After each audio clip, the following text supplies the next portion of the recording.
အောင်မြင်အောင်မြင်ကိုအောင်မြင်အောင်မြင်တဲ့ဟဲ့ကိုအောင်မြင်ကိုအောင်မြင်ကြလာပြီဟဲ့အောင်မြင်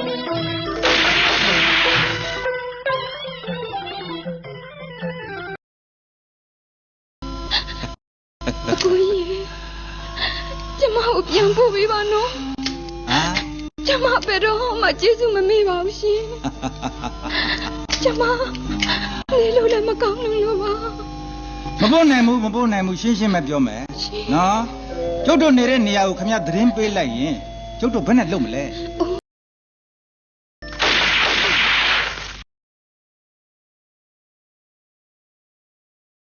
အော်ဒါနဲ့သုံးတော့ဥပတ်ချစ်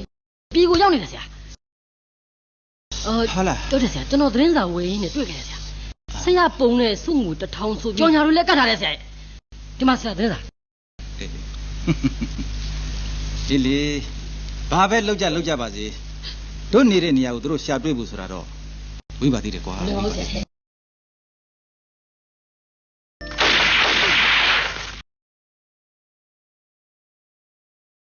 ခမရကိုကျုပ်သဘောထားကြီးကြီးနဲ့ညာတာခွင့်ပေးခဲ့တယ်ဆိုတာတစ်ချိန်မဟုတ်သေးဘူးနော်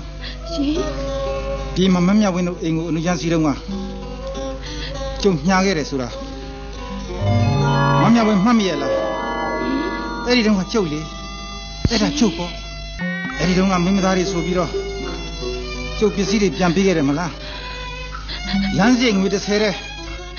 ကျုပ်ယူသွားတယ်လေမှတ်မိသေးရဲ့လားဟမ်မမြဝင်းကိုကြီးတရားဘယ်လိုဒုက္ခမျိုးနဲ့များကြုံတွေ့နေရပြီလဲပါတတိမလေးအစအနာတော့မကြပါလားကိုကြီး